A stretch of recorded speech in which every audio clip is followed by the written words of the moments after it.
समरपुर नाम के गांव में बिंदिया अपने माता पिता के साथ रहती थी। उसके पिता का गांव में अपना एक छोटा सा जमीन का टुकड़ा था, जिस पर वो खेती करके उस पर उगी फसल को बाजार में बेचा करते थे। उन पैसों से ही वो अपना घर चलाया करते थे। भले ही वो लोग गरीब थे, लेकिन उन्होंने अपनी बेटी बिंदिया को शुरू से ही अच्छे स्कूल में पढ़ाने का फैसला किया था, ताकि उनकी बेटी पढ़ लिख कर खूब कामयाब हो सके। बिंदिया, ये ले तेरे खाने का डब्बा। आज मैंने खाने में तेरे लिए आलू के पराठे बनाए हैं। माँ, तुमने शीतल और गरिमा के लिए भी आलू के पराठे पैक किए हैं ना?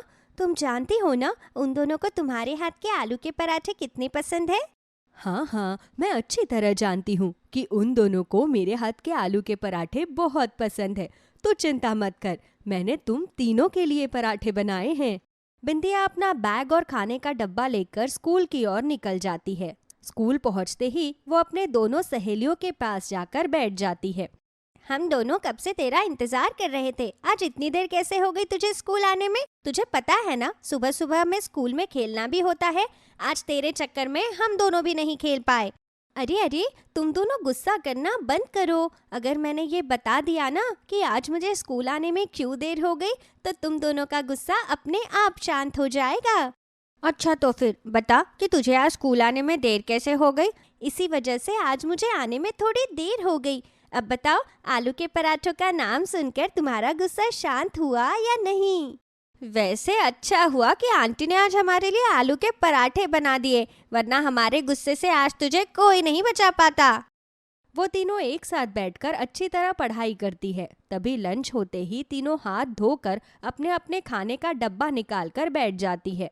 आज हम लोग अपना खाना बाद में खाएंगे, लेकिन सबसे पहले ये आलू के पराठे खाएंगे। इतने दिनों से हमने आंटी के हाथ के आलू के पराठे नहीं खाए। वो तीनों एक साथ बैठकर लंच कर ही रही थी कि तभी क्लास की कुछ लड़कियां वहां पर आती है। तुम दोनों हमारी तरह इतने अच्छे घर से आती हो, लेकिन उसके बाद भी तुम्हें इस गरीब के साथ खाना खाने में शर्म नहीं आती? तुम ये क्यों भूल जाते हो कि तुम्हारा अपना कोई स्टैंडर्ड है और इस गरीब का तो कोई स्टैंडर्ड ही नहीं है। तुम लोग ये सब क्या बोलती जा रही हो? तुमसे किसी ने पूछा है क्या, जो आकर यहाँ अपना मुफ्त का ज्ञान बांट रही हो? किसी ने तुमसे कोई राय भी नहीं मांगी, इसलिए तुम्हें अपनी राय देनी भी नहीं चाहिए। बात रही हमारी और बिंदिया की दोस्ती की, तो इस दोस्ती का मुकाबला तुम लोग कभी नहीं कर सकते। इसलिए हमारे फटे में टांग अड़ाना बंद करो और निकलो यहाँ से। अरे सुना नहीं क्या तुमने? शीतल ने अभी बोला ना कि निकलो यहाँ से, तो निकलो। हाँ हाँ, जा रही हूँ। वैसे भी अब तुम लोगों के साथ बात करने का मुझे कोई शौक भी नहीं है। शीतल उन्हें खरी खोटी सुनाकर वहां से भगा देती है। तभी शीतल बिंदिया और गरिमा से कहती है, सुनो, तुम्हें याद है ना कि कल मेरा बर्थडे है और कल संडे है, तो स्कूल में तो मैं अपना बर्थडे सेलिब्रेट नहीं कर पाऊंगी। इसलिए तुम दोनों को मेरी बर्थडे पार्टी के लिए मेरे घर पर आना होगा। देखो बिंदिया, मैं तुम्हें पहले ही कह देती हूँ, तुम पिछली बार भी मेरे घर पर मेरी बर्थडे पार्टी में नहीं आई थी, लेकिन अगर इस बार तुम मेरी बर्थडे पार्टी में नहीं आई तो मैं तुमसे बहुत ज्यादा नाराज हो जाऊंगी। देख लेना, फिर मैं तुमसे बात भी नहीं करूंगी। अच्छा बाबा, ठीक है, मैं तेरी बर्थडे पार्टी में जरूर आऊंगी। तू तो बस बात बात पर मुझसे नाराज होने के लिए तैयार ही बैठी रहती है। छुट्टी के बाद सब स्कूल से घर आ जाते हैं। अगले दिन बिंदिया शीतल की बर्थडे पार्टी में जाने के लिए तैयार हो जाती है। मेरे कपड़े ठीक तो लग रहे हैं ना माँ? हाँ बेटा, तू और तेरे कपड़े बहुत अच्छे लग रहे हैं। ये ले, मैंने शीतल के जन्मदिन के लिए अपने हाथों से मिठाई बनाई है, तो उसे ये दे देना। उसे मेरे हाथ की गुजिया बहुत पसंद है ना, तो मैंने खास उसके लिए ये बनाई है। अरे वाह माँ, तुमने शीतल के लिए गुजिया बनाई है। मैं जैसे ही उसे ये बात बताऊंगी ना, तो देखना वो कितनी खुश हो जाएगी। उसे तुम्हारे हाथ की गुजिया बहुत ही पसंद है। अच्छा, अब मैं चलती हूँ, थोड़ी देर बाद आ जाऊंगी। बिंदिया शीतल के लिए एक डब्बा गुजिया पैक करके उसके घर ले जाती है। वहां पर उनके घर पर और भी मेहमान आए हुए थे, जो बहुत अच्छे अच्छे कपड़े और शीतल के लिए बहुत अच्छे अच्छे तोहफे लेकर आए थे। बिंदिया ने जब उन सबके कपड़ों को देखा तो वो एक बार अपने कपड़ों को देखने लगी। यहाँ पर तो सभी लोग इतने अच्छे अच्छे कपड़े पहनकर आए हैं। अगर यहाँ पर सबको पता चल गया कि मैं शीतल की दोस्त हूँ, तो कहीं मेरी वजह से शीतल की बेइज्जती ना हो जाए। मुझे यहाँ पर आना ही नहीं चाहिए था। अरे बिंदिया, मैं कितनी देर से तेरा इंतजार कर रही हूँ, तू कहाँ पर रह गई थी? चल जल्दी से इधर आओ। तू और गरिमा दोनों मिलकर मेरा केक कटवाओ। तुम दोनों के चक्कर में मैंने अभी तक केक भी नहीं काटा। अरे शीतल बेटा, ये तुम कैसी बातें कर रही हो? बर्थडे का केक तो वही काटता है ना जिसका बर्थडे होता है। बिंदिया को तुम्हारे साथ केक कट करने की जरूरत नहीं है। हाँ, अगर तुम चाहो तो गरिमा के साथ अपना केक कट कर सकती हो। लेकिन मम्मी, अगर गरिमा मेरे साथ केक कट कर सकती है तो फिर बिंदिया भी तो मेरे साथ केक कट कर सकती है ना? मुझे आपकी बात कुछ समझ नहीं आई। मैं तो इन दोनों के साथ ही केक कटवाऊंगी। आ जाओ बिंदिया। शीतल जिद करके बिंदिया और गरिमा के साथ केक कट कर लेती है। लेकिन बिंदिया गरीब थी, इस वजह से उन दोनों के माता पिता बिंदिया को अपने घर में लाना ज्यादा पसंद नहीं करते थे। उन्हें अपनी बेटियों की बिंदिया के साथ दोस्ती बिल्कुल भी पसंद नहीं थी। केक कट करने के बाद शीतल और गरिमा की मम्मी उन्हें कमरे में ले गई। मैंने तुम्हें मना किया था ना शीतल कि तुम उसके साथ केक नहीं काटोगी, फिर भी तुमने मेरी बात नहीं सुनी। अरे आप ही नहीं, मैं भी गरिमा को कितनी बार उस बिंदिया के साथ रहने के लिए मना करती हूँ, लेकिन फिर भी न जाने इन दोनों को उसके अंदर ऐसा क्या दिखाई देता है कि हर जगह उसे अपने साथ लेकर फिरती रहती है। अगर तुम्हें दोस्ती करनी है तो अपने बराबरी के लोगों में क्यों नहीं करती? ऐसे गरीब लोगों से हम जैसे अमीर लोगों की दोस्ती नहीं होती। तुमने भी सुना नहीं ना शीतल, ज्योति आंटी ने क्या कहा? आज के बाद मुझे तुम बिंदिया के साथ दिखाई नहीं देनी चाहिए, वरना अगर मुझे स्कूल से भी ये पता लगा कि तुम उसके साथ रहती हो तो मैं तुम्हारा स्कूल ही चेंज करवा दूंगी। लेकिन मम्मी, ये भला क्या बात हुई? दोस्ती में अमीरी गरीबी नहीं देखी जाती। मुझे तो समझ ही नहीं आता कि अमीरी गरीबी में इतना भेदभाव क्यों किया जाता है। बिंदिया हमारी बहुत अच्छी दोस्त है, हम उसके बिना नहीं रह सकते। बिंदिया केक कट करने के बाद शीतल को उसका गिफ्ट देना भूल गई थी, इसलिए वो उसे उसको गिफ्ट देने के लिए उसके कमरे में आई थी। लेकिन जब उसने ये सब बातें सुनी तो उसके हाथों से गुजिया का डब्बा नीचे गिर गया, जिसकी आवाज से सबका ध्यान उसकी तरफ चला गया। अरे बिंदिया, तुम यहाँ पर कब आई? वो तो बस मैं तुम्हें ये गिफ्ट देना भूल गई थी। माँ ने तुम्हारे लिए गुजिया बनाकर भेजी थी तो वही देने आई थी। मैं इसे बाहर टेबल पर रख देती हूँ। मुझे घर जाने में देर हो गई तो मैं जाती हूँ। बिंदिया को उनकी बातों का बहुत बुरा लगता है, इसलिए वो गुजिया का डब्बा बाहर टेबल पर रखकर जल्दी से अपने घर चली जाती है। वो पूरे रास्ते रोते हुए अपने घर पर जाती है। स्कूल में उसका ये साल पूरा हो चुका था, इसलिए वो अपने पिताजी से कहकर अपना स्कूल बदलवा लेती है। लेकिन वो जानती थी कि गरिमा और शीतल कभी उससे बात करनी नहीं छोड़ेंगे।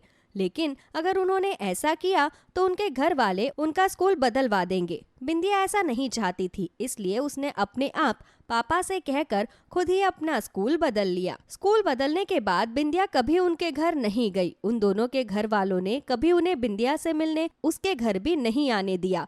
इसी तरह समय बीतता गया और वो तीनों अब बड़ी हो गई। एक दिन गरिमा और शीतल शॉपिंग मॉल से बाहर निकल रही थी, तभी एक तेज रफ्तार से आ रही गाड़ी से उनकी टक्कर हो गई। इस समय बिंदिया भी उसी रास्ते पर से गुजर रही थी। जब उसने उन दोनों को इस तरह सड़क पर पड़े हुए देखा तो वो जल्दी से उन्हें अस्पताल लेकर गई। देखिए, उन दोनों का खून काफी बह चुका है, इसीलिए हमें उन्हें अर्जेंटली खून चढ़ाना होगा। लेकिन आप दोनों का ब्लड ग्रुप अलग अलग है, इसीलिए हमें उनके लिए 2 अलग अलग डोनर चाहिए। या फिर अगर किसी का ब्लड ग्रुप O पॉजिटिव हो तो उनका खून दोनों को दिया जा सकता है। डॉक्टर साहब, मेरा ब्लड ग्रुप O पॉजिटिव है, मैं उन्हें खून दे सकती हूँ। डॉक्टर साहब, हमें उन दोनों के लिए सिर्फ खून की जरूरत नहीं, बल्कि उन लड़कियों में से एक लड़की के लिए एक लीवर डोनर की भी जरूरत है, क्योंकि एक्सीडेंट में लड़की का लिवर डैमेज हो गया है। Oh my God! आप एक काम कीजिए, आप जल्दी से हमारे साथ चलिए। सिस्टर, तुम इन दोनों के पेरेंट्स को जल्दी से इन्फॉर्म कर दो। डॉक्टर बिंदिया को अंदर लेकर जाते हैं। तभी कुछ देर बाद उन दोनों के घर वाले भी वहां पर आ जाते हैं। डॉक्टर साहब, मेरी बेटी ठीक तो है ना? उन दोनों को कुछ हुआ तो नहीं? हाँ डॉक्टर साहब, मेरी गरिमा कैसी है? देखिए, अब वो दोनों बिल्कुल ठीक हैं, लेकिन अगर आपको इस बात के लिए किसी का शुक्रिया अदा करना है तो इस लड़की का करना चाहिए, क्योंकि इसने ही उन दोनों को अपना ब्लड डोनेट किया। और तो और आपकी बेटी शीतल को अपना लीवर भी डोनेट किया, वरना हमारे लिए उन दोनों को बचा पाना बड़ा मुश्किल हो जाता। वो दोनों जैसे ही बिंदिया को देखती है तो उनके पैरों तले से जमीन खिसक जाती है। जिस बिंदिया से उन्होंने हमेशा इतनी नफरत की, आज उसी बिंदिया ने उन दोनों की बेटियों यानी कि अपनी दोनों सहेलियों की जान बचाई थी। ये देखकर वो दोनों बहुत शर्मिंदा हुई। तुम तो वही बिंदिया हो ना जिसे मैं अपने घर में भी नहीं आने देती थी। मैं जानती हूँ कि उस दिन तुमने हमारी बातें सुन ली थी, इसलिए स्कूल आना बंद कर दिया। हमारी वजह से तुम तीनों अलग हो गई, लेकिन उसके बाद भी तुमने अपनी दोस्ती पर जरा भी आंच नहीं आने दी। तुमने इतने सालों बाद भी अपनी दोस्ती को निभाया। मुझे माफ कर दो बिंदिया, जो मैंने तुम्हारे साथ ऐसा किया। हाँ बिंदिया, मैं भी तुमसे माफी मांगती हूँ। अगर आज तुम नहीं होती तो न जाने हम दोनों की बेटियों के साथ क्या होता। तुम जैसी दोस्त ने ही आज उन दोनों की जान बचाई। मुझे माफ कर दो, हमने तुम्हारे साथ गलत किया। कोई बात नहीं आंटी जी, आप मुझसे माफी मत मांगिए। मुझे आपसे कोई शिकायत नहीं है। आप तो बस अपनी बेटियों का भला ही सोच रही थी। मैं भले ही उन दोनों से दूर हो गई, लेकिन उनके लिए मेरे मन में आज भी उतना ही प्यार है जितना पहले हुआ करता था। सालों तक अपनों से दूर रहने से उनके लिए हमारे मन में प्यार कभी खत्म नहीं होता। कुछ दिन बाद जब उन दोनों को होश आता है तो वो बिंदिया को अपने सामने देखकर बहुत खुश होते हैं। ये जानकर कि बिंदिया ने ही उन दोनों की जान बचाई है, उन दोनों के आंखों में आंसू आ जाते हैं। बिंदिया को अपने गले से लगा लेती है और उस दिन के बाद वो तीनों अब फिर से एक हो जाती है और अब कोई भी उन्हें फिर कभी अलग नहीं कर पाता। आओ बहू आओ, तुम्हारे इस नए घर में तुम्हारा स्वागत है। जीती रहो, सदा सुहागन रहो। शांति अपनी बहू का अपने घर में स्वागत करती है। आज मधु का उसके ससुराल में पहला दिन था। तभी उसकी सास उससे कहती है, बहू आज शादी के बाद ससुराल में तुम्हारा पहला दिन है, इसलिए यहाँ पर आज तुम्हारी पहली रसोई है, तो सभी के लिए छोले पूरी और मूंग दाल का हलवा बना लो। हम सभी को ये खाना बहुत पसंद है। जी माँ जी। अब शांति ने अपनी नई नवेली बहू को ये सब बनाने को बोल तो दिया, लेकिन उसकी बहू ने तो शादी से पहले अपने मायके में नूडल्स के सिवा और कुछ बनाया ही नहीं, तो इतना सारा खाना अब वो कैसे बनाए। हे भगवान, माँ ठीक ही कहती थी कि थोड़ा खाना बनाना सीख ले, ससुराल जाएगी तो क्या करेगी।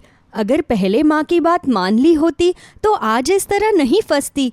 अब माँ जी ने तो मुझे ये छोले पूरी और मूंग दाल का हलवा बनाने के लिए बोल दिया, लेकिन मुझे तो इन सब में से कुछ भी बनाना नहीं आता।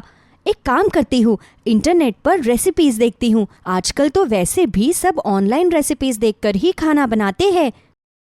ये सोचकर मधु ऑनलाइन रेसिपीज सर्च करने लगती है, लेकिन एक डिश के लिए इतनी सारी वीडियोस उसके सामने आ जाती है कि वो और ज़्यादा कंफ्यूज हो जाती है।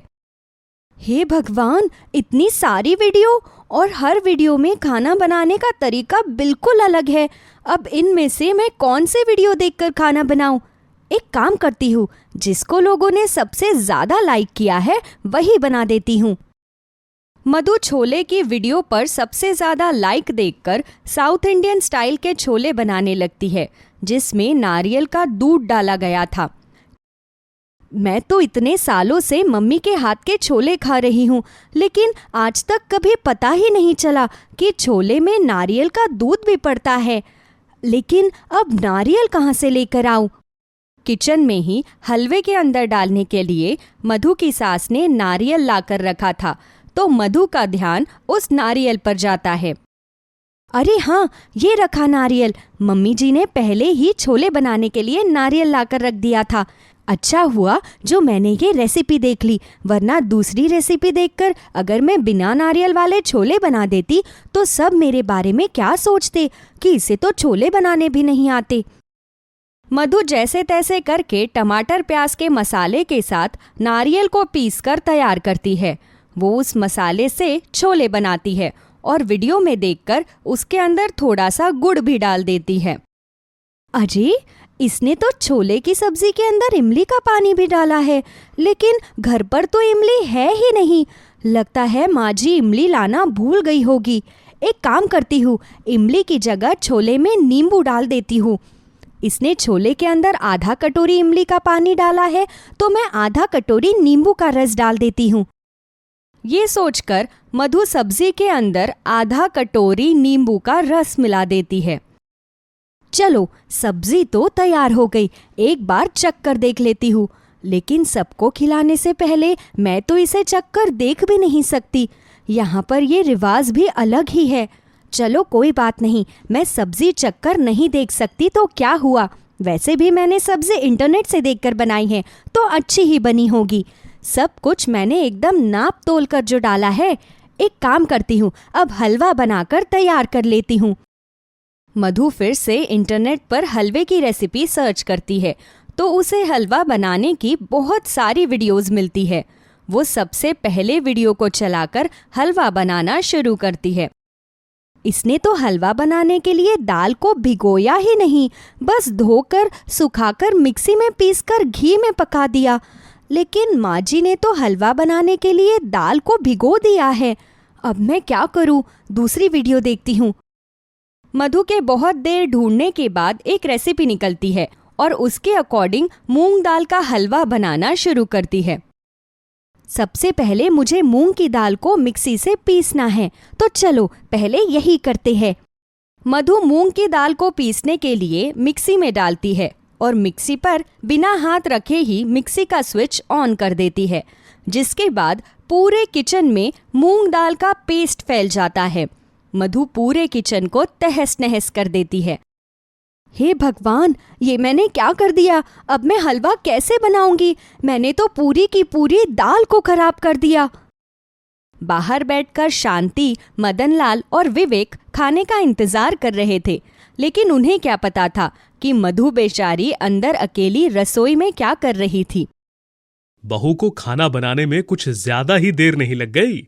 1 घंटा हो गया, लेकिन अभी तक खाना बनकर नहीं आया।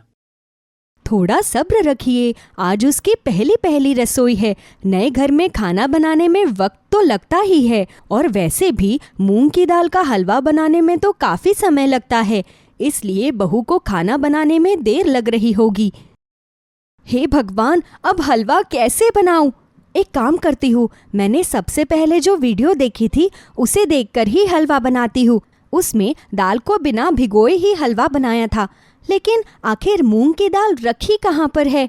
अब मुझे सबसे पहले मूंग की दाल ढूंढनी पड़ेगी। मधु पूरे किचन में मूंग की दाल का डब्बा ढूंढने लगती है। तभी आटे से भरा हुआ डब्बा मधु के ऊपर आकर गिरता है, जिससे मधु पूरी तरह आटे से भर जाती है। डिब्बा गिरने की आवाज बाहर भी सभी को सुनाई देती है। लगता है रसोई में कुछ गिर गया।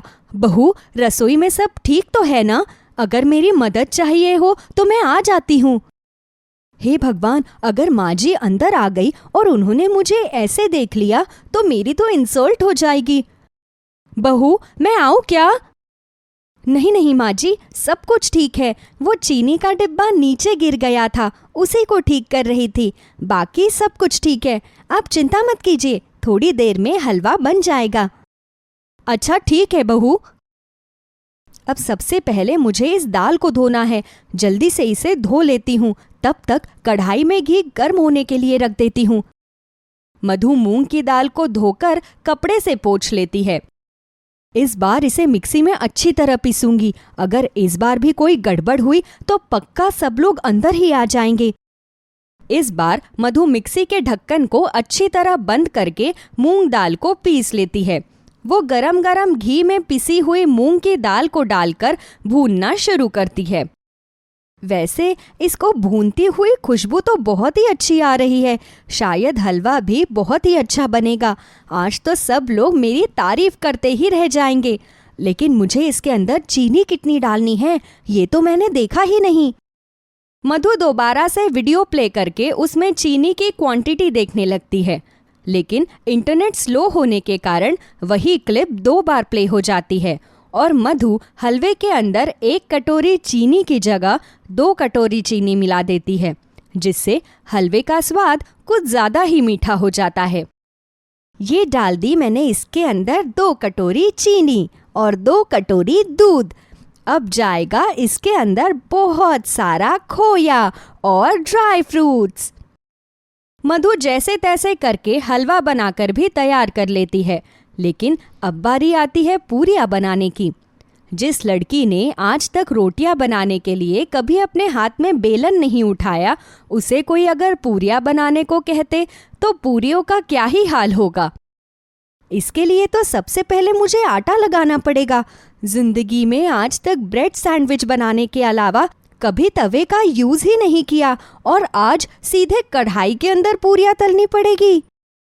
मधु जैसे तैसे आटा गूंथ कर पूरियां बेलनी शुरू कर दी है तो उनका आकार कुछ अजीब सा ही बन जाता है। हे भगवान, मुझे तो समझ ही नहीं आ रहा कि ये कौन से देश का नक्शा है। अगर मैं बाहर इन पूरियों को लेकर गई तो सबको पता चल जाएगा कि मुझे खाना बनाना बिल्कुल नहीं आता। क्या करूँ? हाँ, एक काम करती हूँ, इस कटोरी से पूरियों को गोल आकार में काट लेती हूँ तो किसी को कुछ पता नहीं चलेगा। मधु बेली हुई सभी पूरियों को कटोरी से गोल आकार में काट लेती है। पूरियों को तलते हुए कुछ पूरियां तो अच्छी बनती है, लेकिन कुछ पूरियां जलकर बिल्कुल काली हो जाती है। चलो शुक्र है, कम से कम खाना तो बनकर तैयार हुआ। अब जल्दी से खाने को परोस देती हूँ, सबको बहुत भूख लगी होगी। मधु डाइनिंग टेबल पर खाना परोसती है। खाना बनाने में कुछ ज्यादा ही देर लग गई बहू। अरे, क्या आप भी फिर से वही बात लेकर शुरू हो गए? बहू खाना बनाकर ले आई है ना, तो खाना खा लीजिए। मधु सबको थाली में खाना परोसती है, लेकिन जैसे ही सब लोग खाने का पहला निवाला खाते हैं तो उन्हें खाने का स्वाद कुछ समझ ही नहीं आता। ये कैसे छोले हैं? मैंने तो अपनी जिंदगी में ऐसे छोले कभी नहीं खाए। इतने खट्टे, और इसके अंदर तुमने मीठा भी डाला है, साथ में इसमें नारियल का भी टेस्ट आ रहा है। मुझे बताओगी कि आखिर तुम बनाना क्या चाहती थी? जी, मैं तो छोले ही बनाना चाहती थी। वो क्या है ना, मेरी माँ हमेशा साउथ इंडियन स्टाइल के ही छोले बनाती थी, तो उसके अंदर खट्टा मीठा नारियल का दूध सब होता था। इसलिए मुझे तो ऐसे ही छोले बनाने आते हैं। अगर आपको अच्छा नहीं लगे तो मैं दोबारा दूसरे तरीके से बना दूंगी। नहीं नहीं, रहने दो। एक बार का खाना ही तुम 3 घंटे में बना कर लाई हो। अगर दोबारा खाना बनाने चली गई तो शाम ही हो जाएगी। कोई बात नहीं बेटा, बहू का आज पहला दिन है ना, तो हो जाता है। कोई बात नहीं, मूंग की दाल का हलवा है ना, इसके साथ गरम गरम पूरियां खा ले। अच्छा ठीक है। सब लोग जैसे ही हलवा खाते हैं तो हलवे के अंदर डाली हुई डबल चीनी की वजह से उनका मुंह ही चिपक जाता है। अरे बहू, ये कैसा हलवा बना दिया तूने? 2 बार का मीठा एक बार में ही डाल दिया क्या? एक तो पहले ही मुझे डायबिटीज है, ऐसा हलवा खाऊंगा तो परलोक सिधार जाऊंगा। हाँ बहू, हलवे में मीठा कुछ ज्यादा ही हो गया। तूने आज पहली बार हलवा बनाया है क्या? हलवा ही नहीं, मुझे तो लगता है इसने जो कुछ भी बनाया है वो आज सब पहली बार ही बनाया है। ये देखो, आधे से ज्यादा पूरियां तो जलकर काली हो चुकी हैं। मुझे तो समझ में नहीं आ रहा मैं इस खाने में से क्या खाऊं और क्या ना खाऊं। मैं तो ऑफिस जाकर ही नाश्ता कर लूंगा। सॉरी, अब तो लंच ही करना पड़ेगा। मैं चलता हूं। मैं भी बनवारी लाल के यहां से ही कुछ खा कर आता हूं। चल बेटा, मैं भी तेरे साथ ही चलता हूं। वो दोनों तो घर से निकल जाते हैं, लेकिन तभी शांति मधु से कहती है, ये सारा खाना देखकर मुझे ये तो अच्छी तरह पता लग गया कि तुझे खाना बनाना तो नहीं आता बहू। अगर ऐसी बात थी तो तूने मुझे पहले क्यों नहीं बताया? वो माँ जी, मुझे लगा अगर आप सबको इस बारे में पता लगा तो पता नहीं आप मेरे बारे में क्या सोचेंगे। इसमें सोचना क्या है, खाना बनाना ही तो नहीं आता, मैं सिखा दूंगी। अब से 1 महीने तक हर रोज मैं खाना बनाऊंगी और तू मुझसे खाना बनाना सीखियो। फिर तुझे खाना बनाने में कोई दिक्कत नहीं आएगी। अपनी सास का इतना अच्छा बर्ताव देखकर मधु बहुत खुश होती है और उसकी सास उसे अच्छी तरह खाना बनाना सिखा देती है। लेकिन मधु ने जो अपने ससुराल के पहले दिन किया वो हमेशा के लिए सबको याद रह जाता है।